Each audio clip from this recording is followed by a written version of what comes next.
You are listening to the audio portion of the QB Power Hour webinar series.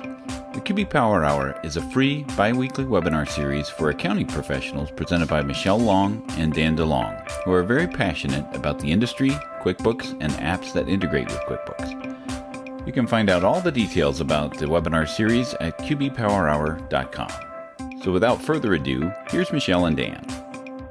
But today, we're welcome to another point. What are we? QB, why don't you kick us off, Michelle? Welcome to another QB Power Hour. We're very glad to have you joining us today. Today's topic is tips for selling advisory services. And we have some great people like Josh that you'll hear from Practice Ignition coming up in a few minutes. My name is Michelle Long. I'm CPA with an MBA in entrepreneurship, owner of Long for Success, trainer for Intuit for a long time now, author of several different books. You can check those out on Amazon. And there you can find the links to our Facebook group as well as that LinkedIn group. So we'd love to have you join us and continue the conversation. Yeah, my name is Dan DeLong, owner of Danwith. Worked at Intuit for about 18 years. Your co-host today, as well as on the workshop Wednesdays at Schoolofbookkeeping.com. And today we're being joined by Josh Lance. Josh, introduce yourself. Yeah. Hey, everyone. My name is Josh Lance. I am the head of accounting for Practice Ignition in the Americas. In addition to that, I'm also the founder and managing director of Lance CPA Group, which is a virtual remote CPA practice that I started about 7 years ago. And so some of the things we'll talk about are things I've kind of learned along the way in my own journey of selling advisory services in my firm and how we've done it and what worked, what didn't work. Awesome. Well, thanks again for joining us today. We're going to have some great takeaways of what it is that you have to deliver here today. But a little bit about the QB Power Hour. It's every other Tuesday at noon Eastern. Today we'll be talking about selling and automating advisory services. Next webinar on the 1st, which will actually might be on location in New Orleans on Fat Tuesday. So. Hopefully, nice. I'll be available that day. But we'll have Blake Oliver joining us from Relay talking about some tech trends in the audit accounting industry. Unfortunately, we couldn't get David Leary from the Cloud Accounting Podcast to join him here, but schedules are what they are. And then we'll be talking about leveraging partnerships because sometimes you can't do it alone. On the 15th of March. I know that's a tax deadline, so we may not be seeing a lot of the tax prep folks that time, but join us if you can. Of course, we always have the replays on the QB Power Hour resources as well as the website as well. So just a few little housekeeping things. If you have any specific questions about the specific content that we're talking about here today, go ahead and throw that in the Q&A section at the bottom.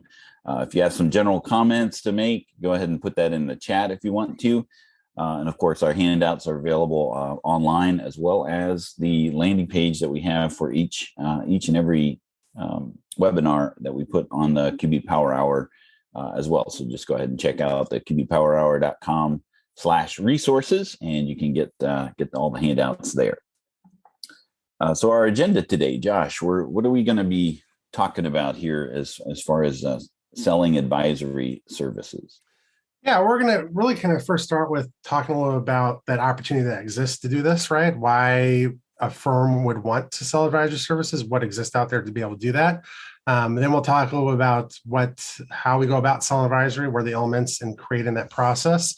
And then ultimately creating the proposal that we ultimately use to sell that advisory services, is then leading to the end there with some best practices and tips and tricks we learned along the way. Awesome. All right. So, and then this really comes in handy with what we've been talking lately with some other past webinars about advisory services, because it really is adding a lot to accounting professionals being able to take that shift into advisory. And Michelle, you've been a proponent of advisory, right? Yes, yeah. And I think this is a great topic. So I'm really glad to have Josh joining us today because this is where a lot of people have a hard time. As accounting professionals, and Josh, you'll see if you agree with me, we're very comfortable doing the compliance work, Mhm. doing the monthly bookkeeping, doing the payroll, doing the tax, doing those kinds of things. And we don't really have to sell that because that's what our clients kind of expect from us. So when it comes to advisory, that's where a lot of us can kind of use some help in how do I talk to existing clients or new clients? Because, this is a great opportunity now during busy season to be talking to them. Hey, I can do more for you than just tax prep. I can help you with your cash flow management, or if you need to do some personal or business planning or budgeting or applying for a bank loan or whatever it is. It's a great opportunity to start offering those services and talking to the clients about it, maybe planting the seed now and then following up with them after busy season. So, Josh, I think it's a great time for us to be talking about this with our clients. So very glad to have you here today. Awesome. Yeah, I think this is, yeah, you're right. This is exactly the time that, you're interacting with clients more so than not. And so this is a perfect time to start thinking about this and delivering this out. So we've got a poll being launched here. What other additional services do you offer besides bookkeeping? I did spell that right. Yes, I did. Okay. I always misspell bookkeeping or tax. And so I'm going to go ahead and end the poll and share the results so we can take a look and see the makeup of our audience here today. Looks like a good spread. Josh, you'd agree? Yeah, I think that is. Yeah, it's a pretty good spread. There's a lot of different varieties of how you can do advisory services. And so that's kind of neat to see here what different approaches people are taking. Okay, so I'm going to stop sharing and then pass the ball over to Josh so he can guide us through this selling advisory services. Yeah, let's go ahead and we'll go ahead and get started. Because if anything accountants love to do is sell, right? I mean, that's... Yeah. All right. Yeah. So let's start here and kind of talk about the why here of where opportunity meets value, right? So why do we actually go, and want to sell advisor services and do that type of work for our clients, right? So I think there's kind of 5 types of insights that we see that relate to why advisor services are really important and why we should be talking to our clients about these services. And so that first insight here is really, that buyers are willing to pay more to address their most significant accounting challenges, right? So the things that keep them up at night, the things they struggle with, that may not necessarily be doing a bank reconciliation. They may not necessarily be doing a tax return. It may be, I need to understand what I need to do to achieve my growth goals, or what I need to do in order to maybe open up a second location, or what I need to do to get our business in the right spot so I can sell it. Those are things that are really their most significant account challenges, things that they are thinking about the most, right? So, when you think about your clients and when they come to you to, do work for them, we're real apt to sell the compliance services that we are comfortable with. But that may not actually be meeting the need or what the thing that our clients are actually wanting the most. And if we don't address that and we don't kind of align with that, we're going to miss that opportunity to capitalize on not only serving their need, but also getting paid appropriately for that work. The second point here, and the second insight is the strategic advisory service that we can do are going to be presenting the biggest revenue opportunity. And I'm going to share a graph here after this slide that kind of highlights that. So I'm not going to give that away right now. But I think this is where we really see, firms that are growing in revenue and growing in net profit. That growth is really coming from advisory services, not so much from bookkeeping or tax or payroll or some of these more compliance level services. Do you find, Josh, that it, as far as like the size of a firm makes a difference with regards to the advice, branching into advisory services, or does it not matter? No, I don't think the size of the firm matters as much, right? We see small firms, 1, 2, 3 people tops. They're doing well over 7 figures in annual revenue because they focus on the advisory services first before they, are thinking about compliance and those sorts of things, right? So You don't have to be a big firm to do this. You don't have to, feel like you have all these resources to make this work. And we'll talk about how we go about actually figuring out how we're going to do advisory services. But this can be done at the solopreneur level. This can be done at a small firm level, where you can really drive a lot of value by focusing on these advisory services. And this is really the revenue opportunity that you see the difference between firms that are growing and firms that aren't growing is this. This is the differentiator there. The third lead insight here is buyers, more so now than ever have clear priorities and clear choices when it comes to service offerings. So it's not just, I'm going to go down to the CPA firm that's in my, downtown area in my town, or the one that's a couple blocks away, and they're going to help me out, right? I have lots of opportunity as a buyer, as a business, looking at, okay, what's the best fit for my company as far as it goes to my accounting and tax relationship. And so they have priorities on that. They have different choices that they have, right? So, it's not just to say like, okay, well, I'm a CPA firm in your town and I can do that for you, or I'm a bookkeeping firm in your town and I can help you with your bookkeeping. If I'm not meeting what they need or addressing their challenges, they can go anywhere in the country and find that work, right? They're not limited anymore to that geographic localities of where that work can happen, versus, really where they can, find, okay, who's the one that can address my needs in the best way possible.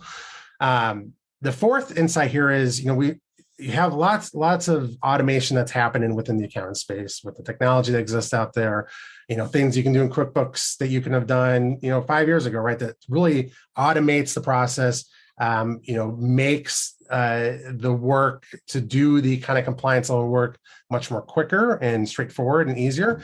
But what ends up happening is, I think firms that, just focus on compliance, they end up automating a lot of things. They end up just taking on more work to drive revenue. And what they are really missing is, what else can I do here? And what does the automation open up for my firm, right? So maybe that bookkeeping work used to take me 5 hours a week, but now it only takes me 1 hour a week. What do I do with that additional 4 hours? Yeah, maybe I can serve 4 other clients, but now I'm really getting into a real kind of a situation where I have too many clients and it's hard to serve them and it gets more complex that way. Or do I take that extra time and really focus on providing advisory services to that client that I'm working on? That automation now opens up. And by doing so, not only am I able to increase the price of what I'm able to do, but I'm being much more profitable as a result here, in structuring my firm in this way versus just trying to get as many clients as possible.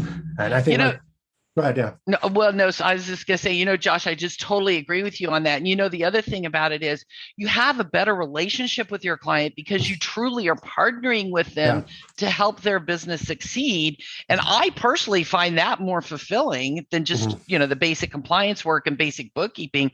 I like helping the business and watching it grow and all that. So you also have a much better relationship with your clients in this situation. So I think you got great points on all this. Yeah, exactly.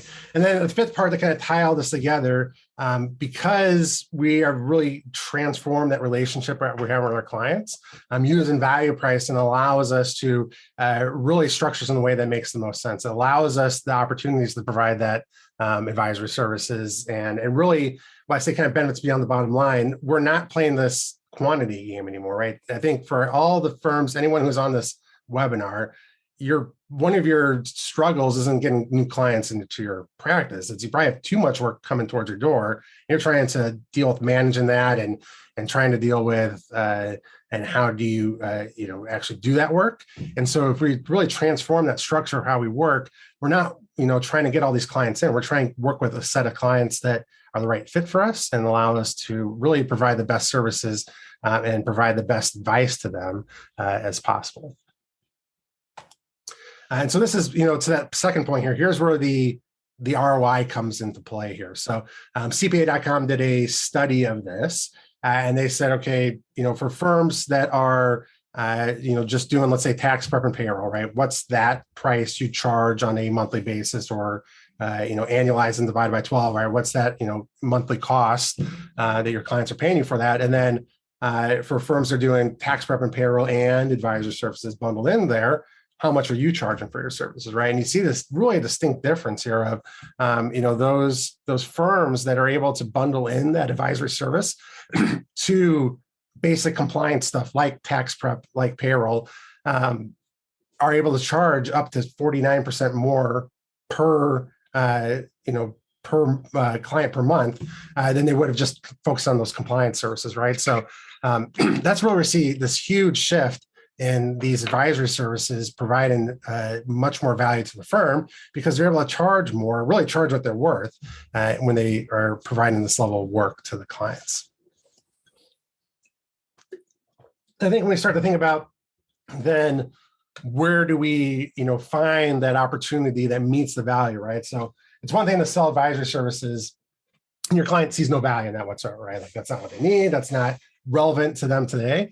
And sell advisory services that make sense, right? So, I think in general, where clients really see value is typically around, financial reporting, tax prep, and those are common services that we've done in the past, bookkeeping, things like that. But where they're seeing the true value now, we're seeing, a lot of these businesses look for value is on things like cash flow, on things like payroll and people advisory, on things like virtual CFO, where these things that are maybe uncommon services that we wouldn't have provided before are now becoming that common service that actually meets the needs of our clients and is providing that value that they see there as a result, right? So they're not now just focused on the compliance stuff that we can do, but they're saying, okay, what can you do to make my business better as a result? And so I think COVID and the pandemic kind of force some businesses into a different mindset themselves. And our firms have had to force our mindsets to be a little different.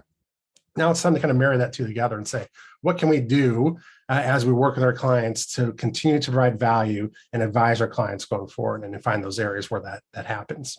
Do you find that, speaking of, in the age of COVID, do you find that a lot of businesses used to have those things done internally that no longer have that internal structure to do that? Or I think a good example is with cash flow. I think a lot of businesses pre-COVID, their way of cash flow management was looking at the balance in the break account, and as long as it was a good balance, I wasn't going to worry about it, right? And generally they were fine, right? They were growing businesses, everything was kind of fine. They weren't worried about it. That wasn't a worry. Pandemic kind of threw that into threw a wrench into that, and now they look and say, well, I really actually do need to manage cash flow. And even as my business is coming out of the pandemic and is kind of getting back to a new normal, managing cash flow is a really important thing, right? That's an area maybe of my business that I wasn't paying attention to that I should. And there's a lot of value that comes from that, of understanding, okay, well, managing my spend and managing when I pay certain payables and making sure I can collect my receivables in a timely manner. Those things have meaningful difference in the business. And I think they're starting to see the value of that. And while that way have been during the pandemic, an area where, they're trying to see, okay, how long can I survive? Now it's how can I better optimize my business going forward? And what is that additional cash flow that I'm able to manage and be able to have that I maybe wasn't paying attention to before? What does that allow me to do? Maybe that means I can hire another employee. Maybe that means I can invest in certain things in my business that I didn't think I could have in the past. And so something like that, I think, is one of those things where there's kind of this distinct change in the mindset of the business, and where, accountants and bookkeepers can really start to provide value there because your clients want to know that. They want to know what's going on with their cash flow, and they want to know how to best optimize that and what that means, what that means for their business and what they can do as a result. Josh, another opportunity for us to really help these clients right now more than ever is with the price increases on everything, with gas and the cost of supplies, or even supplies that are not available, all those things, helping the clients monitor their margins. If their cost of goods is going up and things like that, how do we ensure that you're changing and adjusting your prices to cover that, to give you sufficient margin to cover all your overhead expenses and everything else? With things changing right now so much, that's really critical for these clients. And they know their prices are going up, but they may not understand the margins and the aspect of covering all those overhead costs and things too. So another opportunity from, unfortunately, the pandemic and the situation we're in right now, opportunities though for us to help these small businesses with this stuff. Yeah, absolutely. So as we think about this, and we think about this shift here of, okay, we may be a firm that is really focused on compliance work, and we want to shift out of that. I think there needs to be a kind of mindset shift as a result here, in that when we think about compliance services, a lot of times the client is leading that work, right? Example of like a tax return. Client wants a tax return done for us. They're going to provide us the documentation for that. They're going to be maybe the man in when that return gets done and the timing of that. And when we sell those compliance services, we've put the client in the position of leadership in our relationship. And that gives us really limited opportunities to provide value because we're really taking our cues from the client versus leading the client. I think when we focus and change our mindset to more of an advisory service mindset and change how we operate internally, we put ourselves in the position to lead our clients instead. And that gives us the opportunities to provide them with that strategic insight that allows us to help them solve their problems or achieve those outcomes that they're looking to achieve. And I think that mindset shift really is important here because that allows us the ability to restructure of how we work with our clients and really fundamentally restructure our firms to support that. It's one thing, I think firms that struggle with going to move to advisory, and what we've seen is they've started to make that shift and started to sell those advisory services, but they haven't changed how they're structured or how they operate internally. And so what ends up happening is the advisory services are being done by the owner or the partner of the firm, and it just add a bunch of work on their level, and that's maybe not what they want to do or the best use of their time. And they're struggling to push that advisory work downwards in their firms as a result. And so they get frustrated because now they feel like I can only take on so much advisory work. We're kind of limited in what we can do. And as a result, it doesn't work, or they get frustrated by that process. And so I think there needs to be a real fundamentally restructuring how we operate within our firms in order to make this feasible going forward, right? So maybe that means training up your employees to provide this work, or identifying what we can do and not do, understanding our skill set in a real tangible way so that we know what we can take on when it comes to advisory services and how we ultimately deliver that to our clients.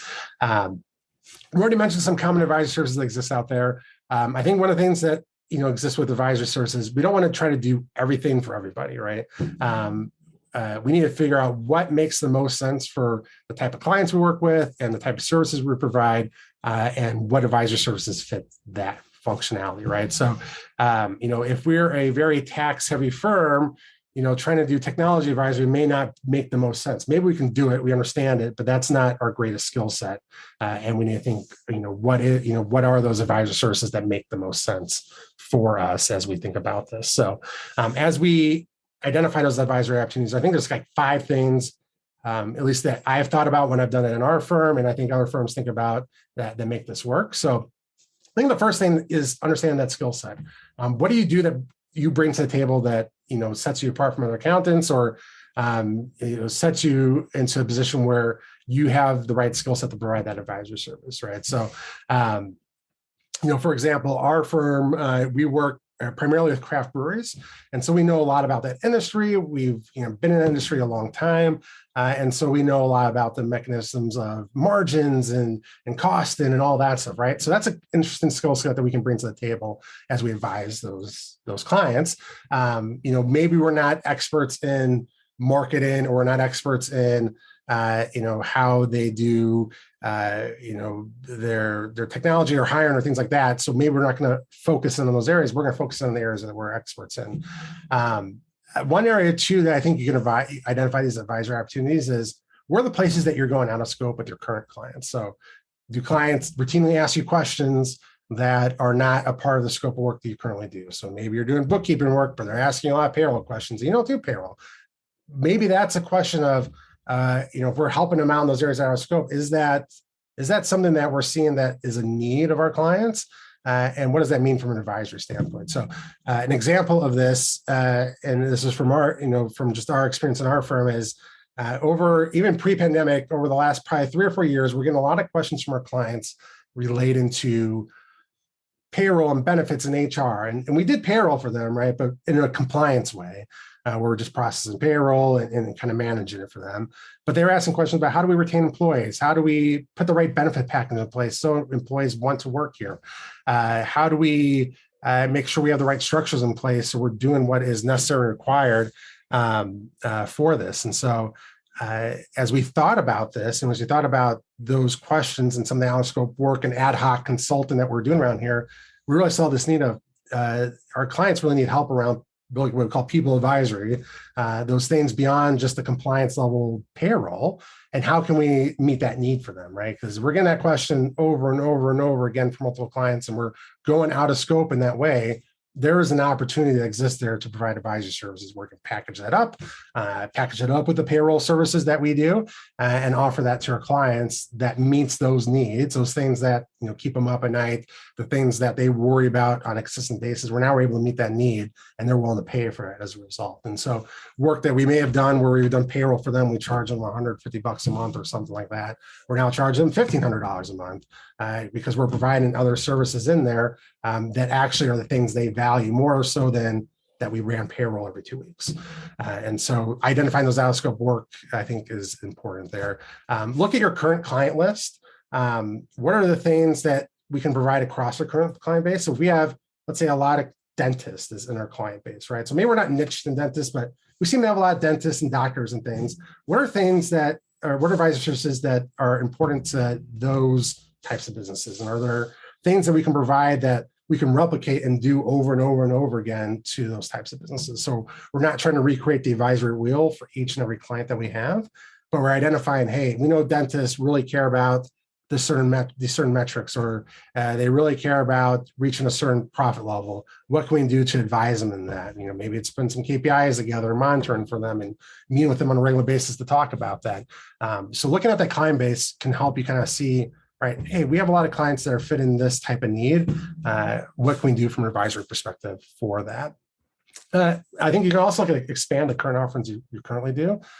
So if your firm primarily does bookkeeping, but you also tend to, take on ad hoc, consulting related to understand what the financials do, or you get a lot of questions that maybe your current offerings aren't touching, what are those other things you can package in with your current offerings that allow you to provide those advisory services? And finally, just listen to your clients, understand their pain points. I think one of the biggest ways we can identify those advisory opportunities is just by listening, talking to our clients and hearing their concerns, hearing their worries, hearing the questions that they ask, and saying, hey, we're getting that question a lot. What do we need to do about that as far as packaging it up for advisory services? So examples here, like for us and work on breweries, we do benchmarking studies for our breweries, and we'll provide KPI analysis around that and advise on saying, okay, hey, your brewery really wasn't great on your gross profit margin compared to other breweries. What's the problem here? What's the issue that's causing this, and how can we help you change that? And how can we help you, identify those things that need to be different in order for that KPI to be better, in order for you to be more in line with your peers or better than your peers. Adding complementary services to your current service offering. So if you're doing bookkeeping, adding, payroll and people advisory, or if you're doing taxes, doing tax planning alongside that. Taking those compliance level things and adding an advisor to it, I think is a real great way of kind of starting to bundle that together and now have advisory services as core of what we're doing when we work with our clients. Is there I'm trying to formulate the question. Is there like a benchmark that you can say internally, this is where it draws the line or goes on the other side of the fence of, okay, this is compliance versus this is advisory type of services? Like when I say X, I mean, is it as simple as that? When I say something like this to the client, that's an advisory type of service as opposed to a compliance thing. Yeah, I mean, I think you can see some of the delineation, especially after you do it for a while, of where that line is drawn. But I think also part of it is just a fundamental shift of how you work with your clients. And so when we think about working with our clients, it's always an advisory first mindset. So when we sell to a client, when we are working with a client, we're thinking advisory first. And yeah, we'll do the bookkeeping, and yeah, we'll do the tax, and yeah, we'll do the payroll. But we're coming in first with advisory, and changing that mindset. So it's not this necessary delineation between, okay, well, now we're crossing the line to advisory, but we're starting with advisory first, and those other components are fitting into it. They're part of that. They're part of that. Yeah. That's part of the what, as opposed to the why. Yep. Awesome. So let's talk about the sale process, right? So it's one thing to say, yeah, we want to do advisory, we have opportunities, but it's another thing to go sell them. And I think that's where some firms struggle, is we're not great salespeople, or that's not what we like to do, or we get nervous in the sales process. And so when the client starts saying things, we just say yes to it, or we start throwing out prices left and right when we shouldn't be doing that. And there's a great author, his name is Blair Enns. You see his picture on the screen here. And he talks a lot about how you sell in the professional service context. And he comes from the ad agency world, the digital agency type industry. But a lot of these things can be applied to our firms as well. And one of the things he talks about is you are the prize to be won. And coming into your sales process with that prospective client, with that mindset in mind of I'm the prize to be won here. And when we think about that in the context of advisory services, if a client's coming to us, or prospective clients come to us, and they have issues, they're coming to us because they know that we're the expert, right? But a lot of times we'll see that expertise or see that leadership in that sales relationship, where we'll allow the client to control us, the client to be the boss of us, and we don't act like the experts that we truly are. And so he talks about this as the Jedi mindset when it comes to sales. And there's kind of 4 kind of bullet points he talks about here. The first is, I'm the expert, I'm the prize to be won. People are coming to me because I have the expertise. People are coming to me because I can solve their problems, or I can help them achieve their outcomes. And so I need to act like that when I sell. 2, I'm on a mission to help, right? So my job as the expert is to help these businesses come to me to be able to achieve that goal, or to achieve that outcome, or help them with that problem they're struggling with. And my job is to help them in doing that. The third step here, though, is in order for me to help, I have to be able to lead. So I can't work in a client relationship where the client is, demanding me to jump on the phone every 2 minutes, or is expecting me to do things their way. If I'm the expert, I do the things my way because I have the expertise. I'm the one who's built that expertise over time. I'm the one that has that knowledge that our clients do not have. And so I need to be able to lead the client. And so if the client is not willing to be led, and sometimes we get into that relationships, right, where we sell to someone, we think this is going to be a good fit, but they're not willing to listen to us. They don't listen to us. They're trying to drag us along to, the last thing they Googled, and let's try that out for a tax thing or whatever that may be. That's them leading us and not us leading them. And then the fourth part of this is, not all will follow this, right? So there are going to be plenty of prospects, and there may be current clients right now that don't see you as a leader. They don't see you as the expert in the prize to be won. And that's okay. We don't need to work with them. I think, especially in the accounting industry right now, we have more work coming at us than we're able to do. And, couple that with the Great Resignation and not having the staff to be able to do work, right? Like, there's way more stuff out there than we, can even do in our wildest dreams.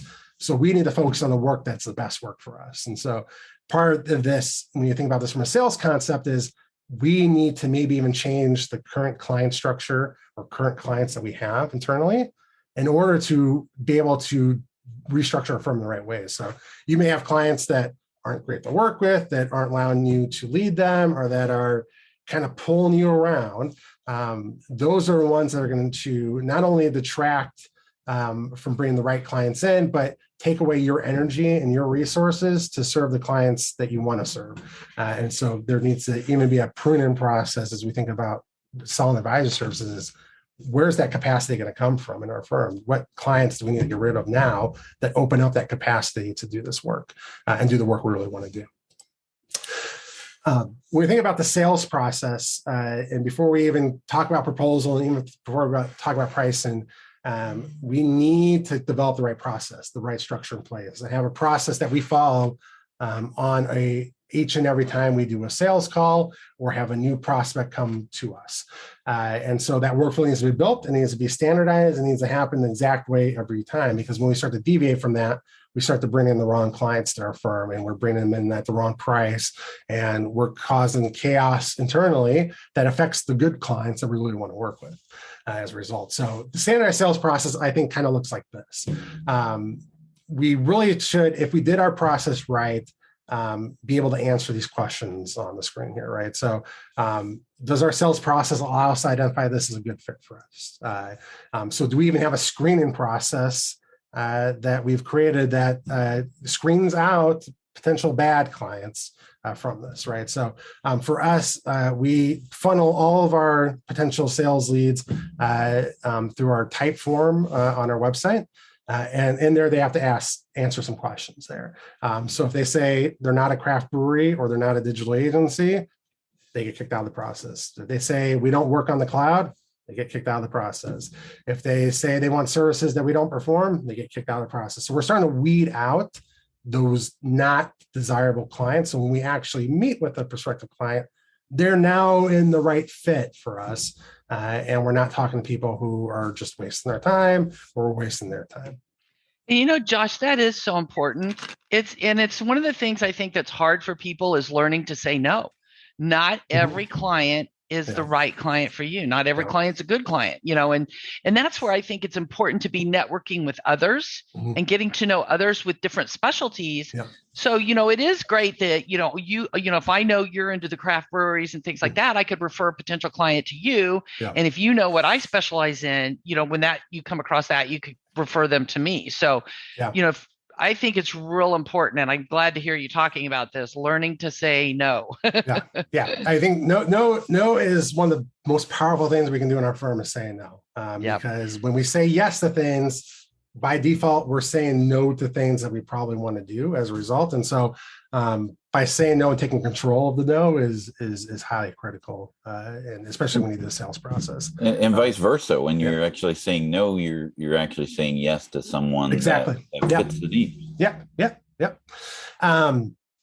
Another question we need to have answered is, does this client align with who we serve or what services we provide, right? So are they aligning with us as a best fit for our firm, right? So a brewery could come to us and say, hey, it's really great. You guys work with breweries. This is awesome. I need you to do X. Cost segregation analysis. We don't do cost segregation analysis. We don't do R&D tax credits. We're not the right fit for there. If we say yes to that, now we're trying to figure out, okay, how do we do this? And are we, we're not experts in that field, right? So we've already seeded the expertise component right off the bat. And so that's not going to be a great fit. So even if they are aligned maybe on industry or maybe aligned on service, we got to see, is this the right fit? Does the client value our work? If they're coming in hot with what's your price, they don't value your work, right? They're just looking for the cheapest thing possible. So we need to understand, what do they value, and are they going to value the work that we do, right? So, some of our best clients come to us because they say, hey, we know your expertise is here and we want you to lead us, and we're going to pay whatever you say because we know what you can do for us. That's a sign of value. They come and say, what's your price for the tax return? Not a sign of value. Send them on their way. Like, that's just never going to be, that's not going to be a good fit. Does this client actually know what they want? Some clients say, I want a tax return.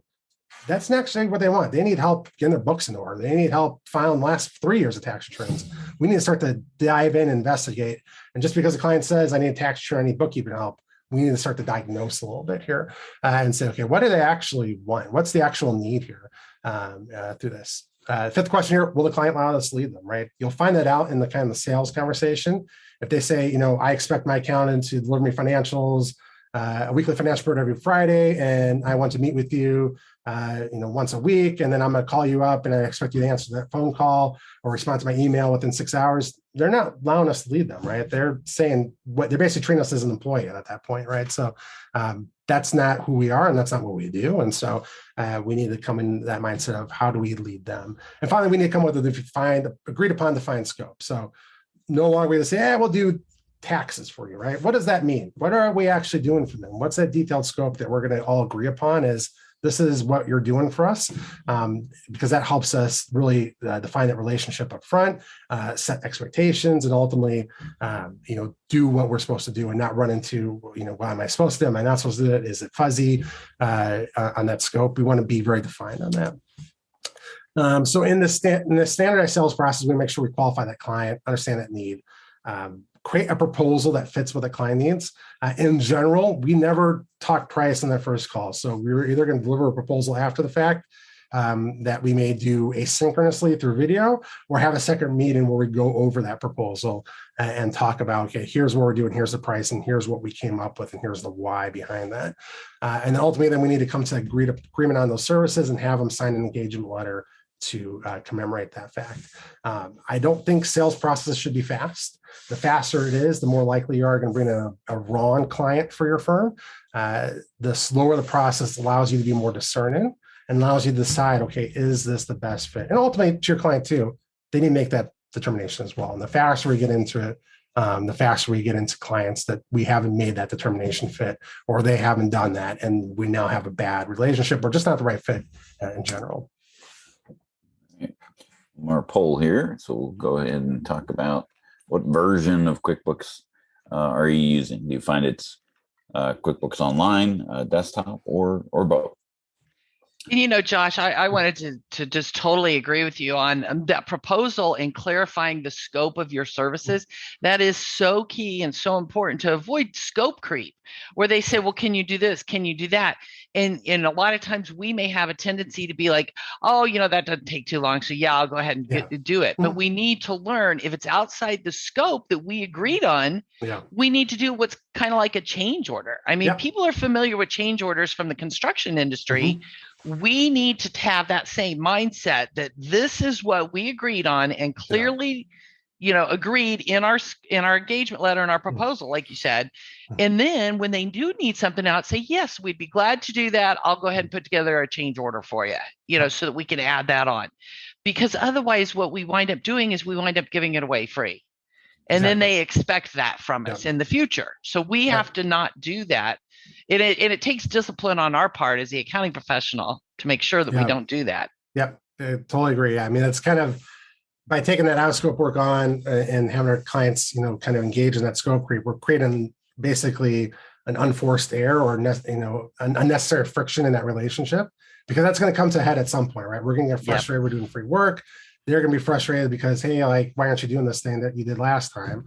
And no one wins there. And so I think that's important. I think also on the flip side here too, identifying issues of scope seep where our employees start to go outside the scope, right? So if they don't have agreed upon the scope of what they're working on, then they start to do things that they shouldn't be doing. And now the client starts to expect that. And now we get into a scope creep situation. All right. So it looks like majority is both QuickBooks Online and desktop. There's still a place for desktop. Desktop's not dead. All right. So let's talk about how we actually present this advisory work into proposals, right? So I think there are some key elements that we want to hit on and make sure that are in each of our proposals that we do. Because when we talk about advisory services and talk about some of the pricing around that, this is higher value work. And so it needs to be shown and how we propose this to our clients as well. So first, I think the proposal needs to be professional. It needs to really highlight that you are a serious business that is indeed that expert that can help that business for them.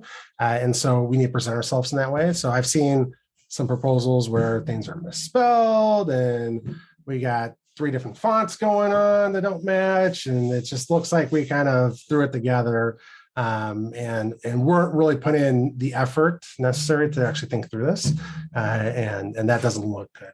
And especially if they're comparing your firm to other firms, they see something that looks like you missed key details or you can't spell things right.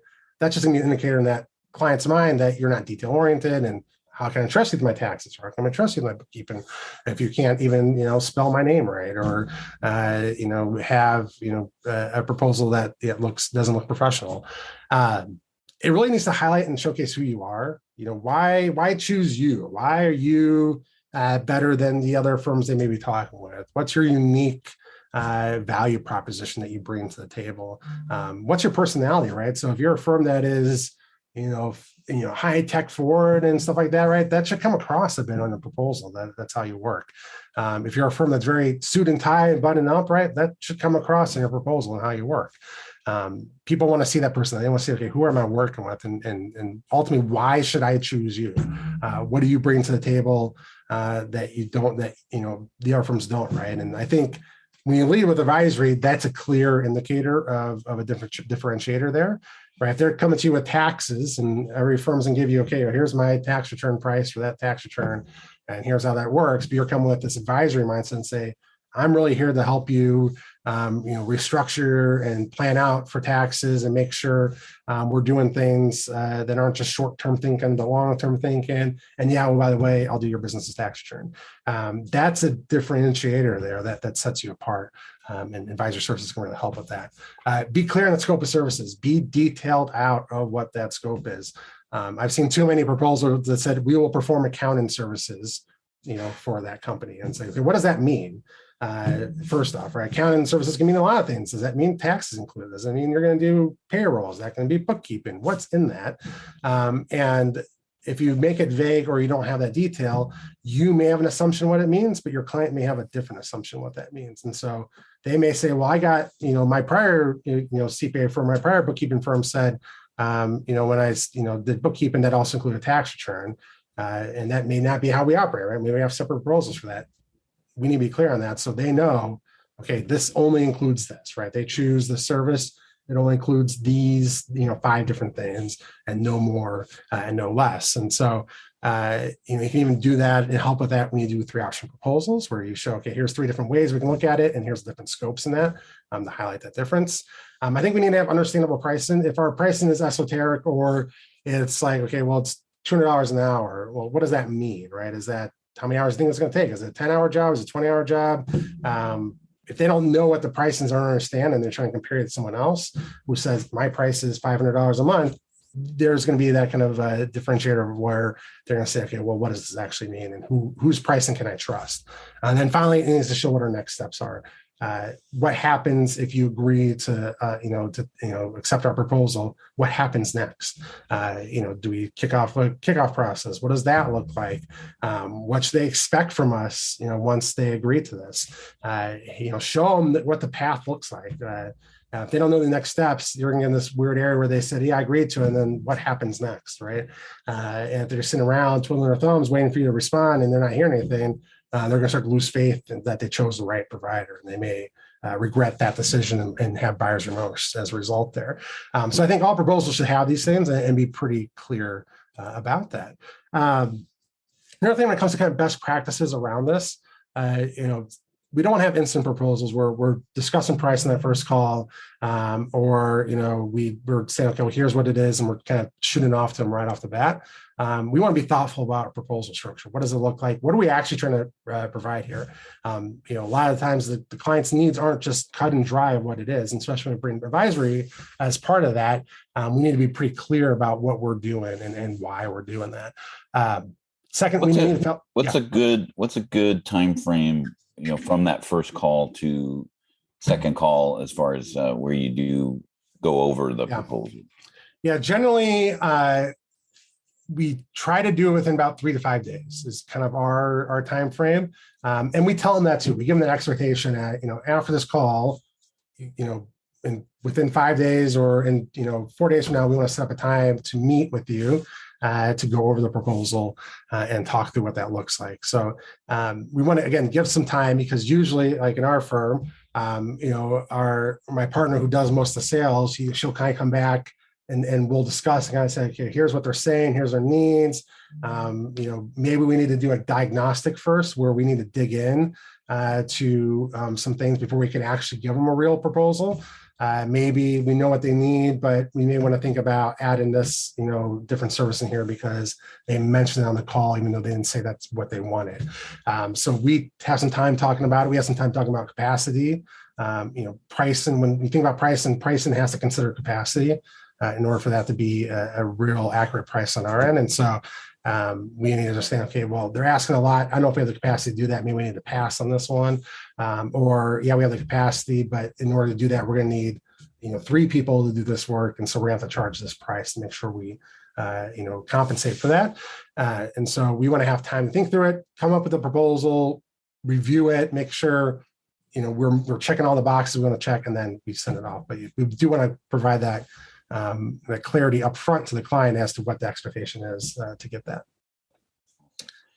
We want to make sure we take that need that they said. So if they came to us with that need, that we're kind of getting from that need to why we came up with that scope of service. So if they said, I need a tax return, and we're talking about doing, CFO advisor services as our proposal, we've not connected the dots there at all. And so we need to make sure we're connecting the dots and it's clear to them on that. Make sure we have that 2-step proposal in place when that scope is ambiguous. So again, if we need to do diagnostic first and say, hey, we're going to need to charge you $1,000, we're going to dive into your stuff, and then we're going to come up with what the actual issue is and how we're going to solve that. I think that's fine. If we go into an ambiguous thing where we don't really know what we're doing, we're not really sure what's going on, and we throw a price out there, likely we're just going to be way off, and we're going to regret that later. Make sure you follow up with proposals. It's great you sent that proposal off and you got it to them. If we don't follow up, that shows we're just disinterested. They're busy, they got a lot of things going on. They may get a couple of proposals from different places trying to evaluate, and by us following up just shows, hey, we send it out, we're just checking in, making sure you got it, make sure you have any questions, let us know. And do that, making sure we get all the information up front as well. So caption payment details and information, and getting that engagement letter signed as well. We don't want to do any work until those things are done. Okay. So we have our third poll question, which is how many of your clients use QuickBooks Online? And in the essence of time, I think we should just, while people are answering that, just go ahead and Josh, if you just want to head on to the next. So we want to give Practice Ignition as much time as we can here. Absolutely. So let's talk about creating that proposal that sells. And that's where Practice Ignition comes into play. So if you don't know what Practice Ignition does, or you haven't heard of us, we're really placed to manage your client engagement and your commerce with your client in one place. So Practice Ignition is the place where you can send out that proposal to your client, where you can collect payment details and then invoice and bill them, and then where you have an engagement letter signed. So it's a really a one-stop shop to make sure you're engaging with your clients correctly, and that you ultimately get paid from your clients as a result. It's for a lot of firms, I think, who are kind of doing your standard Word doc proposal and doing things like that. This is a really place to kind of organize all that to see, okay, what are my active clients that I'm working with? When do those engagement letters expire? How much am I charging per client? It helps you really get an understanding of what's going on with your clients and keeping track of all that, so you don't have things fall through the cracks, that you are, aren't doing work for a client that maybe hasn't signed an engagement letter, for instance, and really gives you that as a firm owner and a firm leader, that kind of, 30,000 foot view of what's going on in your firm. It's really also turns that proposal into a really great sales tool. So in Practice Ignition, when you send out a proposal, it's an interactive proposal. They click through it. They see things about you, right? You can include videos in there. You can include a brochure, right? So that growth accounting that you see there is an example of a brochure where they can kind of read through that. If you don't have a brochure, you don't have that marketing collateral, we'll create that for you. So you have that in the app. It also allows them to really see that scope of services, see what they're paying for, when those payments are going to happen, and provide a lot of clarity to your customers so they understand what they're signing up for as a result. Like I said before, you get to accept payments on your proposals. So no longer are you chasing people to pay you. So you're collecting that payment information up front. You're charging them on a recurring basis, or when the work is done, or the milestones you've chosen, and you have it all done automatically for you. So you're not having to think about, did we invoice that customer? Do we need to collect here? It's all being done, and we're not getting a situation where we have all this outstanding AR for people who aren't paying us, and now we have to play collections officer to go get that money from them. I think this also really aligns the value of the work you do with the compensation you receive, right? So if you're getting paid monthly from your client, right, you set them a monthly recurring retainer with them, you're getting paid when you provide that value versus where firms in the past have sent out invoices and then 90 days later they get paid on that invoice. And so the payment and the compensation has been divorced from the value created. And sometimes then clients don't see it and they get, they want to get discounts or they don't like the price or whatever it may be. Now we've aligned that correctly. And clients are paying for the value that they're consuming each and every month or time period that you have that set up for. And finally, we collect e-signatures for those engagement letters. So making sure that every service that you do has an engagement letter associated with it that has been signed by your client. That's all done in here. If you need multiple signatures, so maybe you're doing two spouses and they both want to sign an engagement letter, we can facilitate that. Maybe you have a partnership and all 5 partners want to sign that, we can facilitate that as well. So making sure that those signatures happen each and every time on an engagement letter as well. And finally, we integrate with the tools that you use, right? So we integrate with QuickBooks Online, and in there we create the invoice for the periods that need to be created for. So if it's every month, the monthly invoice gets created in there, and then we reconcile that invoice. So when we see the payment happen, we will mark that invoice as paid and do the automation in the app for you. So you know which invoices are paid, when they were paid, and then match that up in your bank feed as well.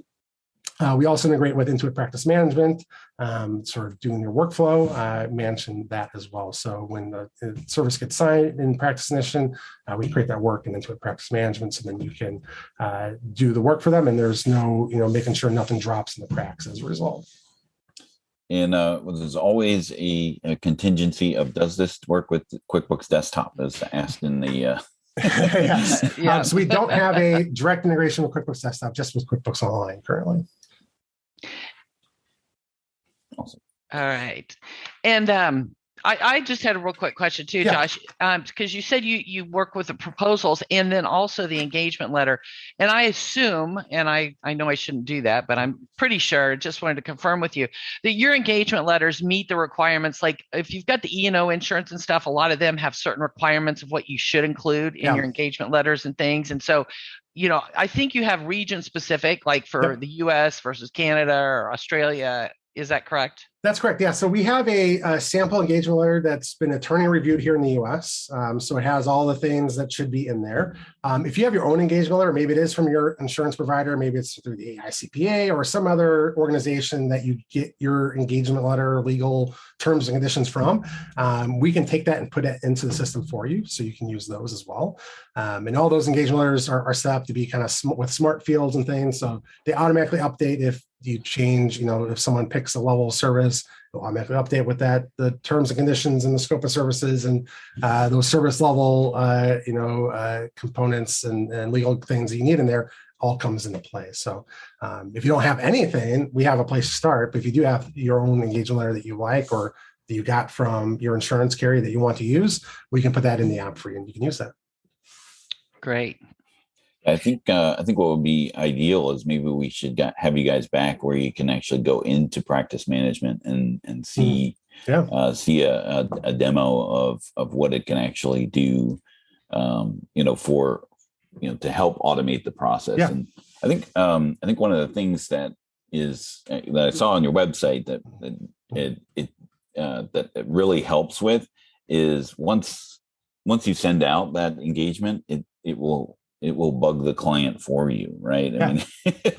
It automatically will follow up. So you send that out and, client doesn't respond. It will follow up automatically. You can set the terms, how often you want it to follow up, what day cadence, right? So for us, we set it up every week. It will follow up for 3 weeks. And so they'll get an email saying, hey, just following up. Again, all that language can be customized to how you want to say that. So it does some of that automation work for you on that front as well. See, and this is so great because doing the proposals, the engagement letters, the follow-up, all that is administrative things that we shouldn't be spending a lot of time on. Yeah. And so I think PI, Practice Ignition, is an awesome tool for us to really cover the things that we need to cover, but yet a very efficient manner of getting it done and managing it. Yeah, exactly. It allows you, especially as you grow your practice and you're doing more things, right? You're carving out that administrative time of tracking down those. I've seen firms where you forget the invoice or you invoice and forgot to get paid, and now it's 180 days later, and you're calling the client saying, "Hey, you forgot to pay my invoice," and good luck at that point if you're getting paid or not. And so this really ensures that those kind of really administrative tasks can really be automated, and especially as you think about the signing of the engagement letter, right? So as they go through the process and practitioner, they will see the proposal. They will see the things they want to do. If you want to do 3-option proposal, they can select which option they want to select. And then they'll ask them for their payment details, so they can put bank information or bank ACH or credit card, which you can turn on and turn off, right? So if you don't want to take credit cards because you don't want to pay the fees, you can turn it off so they can only do bank ACH.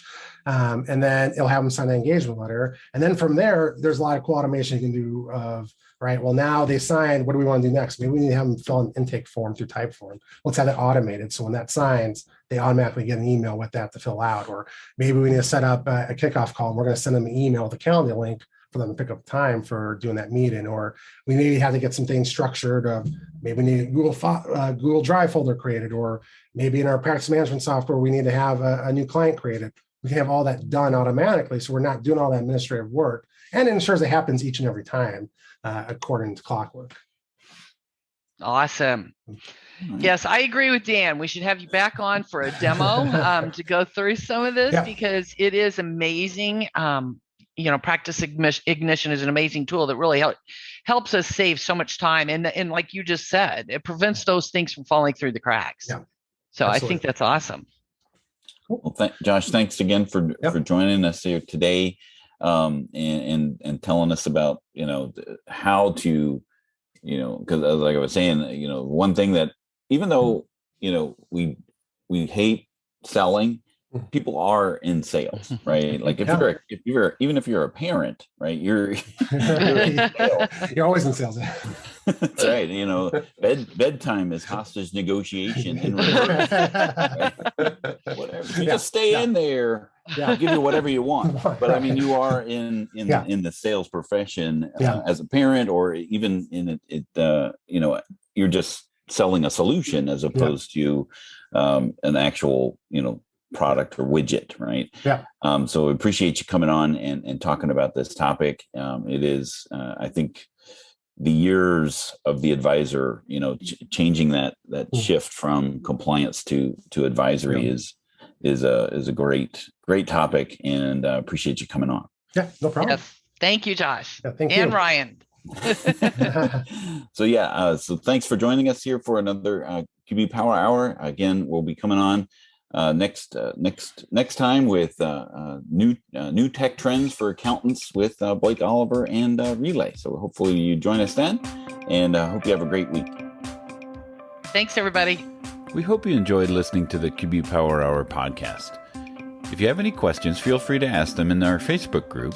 You can find those resources and much more at qbpowerhour.com.